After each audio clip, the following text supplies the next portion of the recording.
Hi, folks. Welcome to episode 111 of the Wealth on Any Income podcast. This is where we talk about money, tips, techniques, attitudes, information, and provide inspiration around your business and your money. I'm your host, Rennie Gabriel. In past episodes, we spoke about how to understand the numbers from your business, how to measure the level of pleasure based on where you spend your money, how to track your money in 5 to 10 seconds, what determines how close you are to complete financial choice and philanthropy, and how to run your business without being in your business, which is perfect for today's guest. And last week, you had me talking about how to focus your marketing on finding more of your best clients with almost no money out of your pocket. Today, we have as our guest, Seth Greene. Seth is the nation's foremost authority on how to grow your business with a cult of 50 referral oil wells who promote your business every week for a year. Seth is the co-host of the SharkPreneur Podcast with Shark Tank's Kevin Harrington, which was named the number 6 podcast to listen to by Nasdaq. Seth is a 9-time best-selling author who's been interviewed on NBC News, CBS News, Forbes, Inc., CBS, Moneywatch, and many more. His company, Marketing Domination, puts your lead generation and client acquisition on autopilot. And I was very impressed on how, for a virtual workshop, I received a meal to eat while on his virtual workshop. Seth, welcome to the Wealth on Any Income podcast. Thank you so much for having me. It is an honor to be here. Thank you. Well, we'll get right to it with some questions. So, okay, you help put their marketing on autopilot. Why? Because of the ripple effect. I get up every morning excited because through the businesses that we work with, we can touch millions of lives literally around the world. We help our clients grow their business so they can run it. And then, if I were a chiropractor, I might be able to see a couple hundred patients. But if we help 40 different chiropractors, we're reaching thousands and thousands or tens of thousands of patients. So through the hundreds of clients we serve, we touch millions of people's lives on behalf of our clients every single day. And we're making a positive impact on the world. Thank you. And well, based on what you're telling me, I'm going to guess there's a particular charity that you support. And if so, tell me what they do. I am in addition to the synagogue that my wife and I met at and got married at, named our kids at, and belong to, we also support the Make-A-Wish Foundation. And we support the Crohn's and Colitis Foundation because those illnesses have affected our family. Okay. Well, I am sorry that those have affected you personally, but I do understand. It's because of my really easy service in the Naval Reserve during Vietnam that I support veteran causes. Well, thank you for your service. We wouldn't be here without you. Thank you. So tell me who your target markets are. You mentioned chiropractors, but I'm sure it's not limited to that. It is not. We operate in 3 different verticals. One is professional practices. So the chiropractor, the doctor, the lawyer, the accountant, the financial advisor, the white collar professional practice. Then we work with a lot of authors, speakers, coaches, and consultants. And then we work with course creators and information marketers and e-commerce companies. So those are our 3 verticals. Okay, great. So now, along a personal note, maybe, whether it was personal or business, this is a 2-part question. What was your biggest failure, personal or business, and what was your insight from that? I'll give you the biggest business failure. At an event years ago, one of the events I was asked to speak at, the owner, the founder of one of the largest personal injury law firms in a multi-state region happened to be in the audience. Dream client. We went back and forth negotiating, fine-tuning, coming up with a proposal to do what he wanted for 9 months.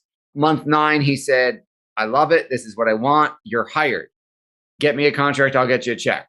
Now that would have been, it was Friday afternoon. He said, I'll get you a check on Monday. That was a multi-six-figure check with 7-figure performance incentives. And we would have our offices would move to the new building he was building, rent-free.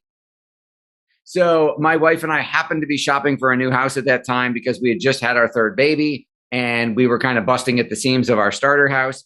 So I had told her what price range to shop in. After he told me, send me a contract, I'll cut you a check. Yeah. So I sent him the contract, don't hear anything. A couple days later, hey, did you get my email? Leave a couple messages, not hearing anything. And, 2 weeks go by, I'm getting a little bit nervous. My wife is starting to say, hey, I found a house. I want to put a bid in for it. And I'm like, we won't get pre-approved for that mortgage without like this check of money down. So it ended up, I literally took a day off of work, went to his office, sat in the office in the lobby with a book and told the receptionist, I don't have an appointment. He's not returning my calls or emails. I brought a book. I will sit here all day until I get 5 minutes. She gets all upset, huffy, stomps back, comes back a couple minutes later and goes, I'm sorry, you're not going to see him today. He told me to tell you he changed his mind. He doesn't believe it's possible. Not that you can't do it. He just doesn't think anyone can do it. And he's not going to move forward. And I had to go home and tell my wife, one, the reason I gave you that number was because of this guy and he flaked out on me. So you can't buy the houses you're looking at. You need to go shop in a lower price range. And I had made the second mistake of hiring people based on the fact that he said he was coming on board. And I hired people because I would need those people because I need them to do the work. So I had to, my wife was very sweet when I called her and told her. She dropped the kids off at her parents and went to the liquor store and met me at home with a bottle. And she was wonderfully understanding. And we've had that house now for about 10 years. And I had to scramble to find the business to support the new employees that I had just hired. I didn't want them to be the fastest turnaround in the door, out the door ever. Yeah. And the lesson I learned was don't spend the money physically or mentally until the check actually clears your bank account. Because as entrepreneurs, we get addicted to, what I call hopium, which is someone gives us positive indication and we assume that they're going to be a man or woman of their word. They're going to follow through. That means they actually want to move forward. And we start thinking about how we're going to spend the money. In some cases, actually spend the money. And then we get a rude awakening. So I learned, don't go on the emotional roller coaster. Don't get excited till the money clears your bank account. Most importantly, don't tell your wife until you actually have the money. And don't tell the wife. That I got to add that. Don't tell the wife. Yes, she is. I have gotten much better at that. And in the last 7 months of this year, as we're recording this, I've only taken her on one emotional roller coaster and told her about one awesome thing that was supposed to happen. Everything else, I waited until it actually happened. To tell her. I only fell for it once, which is like, I heard this story before. Call me when you actually get the money. Yeah. I've been here before. I got it. So, well, you know what? I guess this example of the perfect attorney client leads well to the next question, because here's someone who for 9 months you courted and then changed his mind saying he doesn't believe this can even be done. What are the typical feelings that your prospects experience before they start working with you? So we normally don't run into that issue. That was a rare occurrence. Even though we could prove we had done it for somebody else, he just had a mental limiting belief and wouldn't get over it. So normal feelings are excitement of, oh my God, is this too good to be true? Can you really deliver this? We get if you're generating me 50 referral oil wells, 50 people who serve my clients, serve my target market, who are going to refer to me every single week, can I handle it? Do I need to hire people? We've had people who say, I only want to grow my business 10%. And we said, well, then we're not a good fit for you because I can't throttle it back and only get you 10%. We're going to grow you a heck of a lot more than that. So I probably get the surprise, delight. Is it too good to be true? Can you actually deliver? And then can they actually handle the work we're going to generate for them, which is my favorite problem to cause, which is oh my God, I got too much business now. Can you slow down? Yeah. Fun conversations. Well, talking about hiring and things like that, after they've hired you, what are some of the common mistakes that they make? They try and reinvent the wheel. They don't let us do our jobs the way we know to do our jobs. They don't get us what we need. We will work at our client's pace. So the faster they get us things, the faster we work. If they say, I'll get that to you when it's a month goes by, they wasted a month. So I would say biggest mistakes they make are not letting us do our jobs, trying to reinvent the wheel and breaking the process, and not moving fast enough to get to the return on investment. Terrific. Could you give me an example, a case study of someone where they hired you, and what the result was?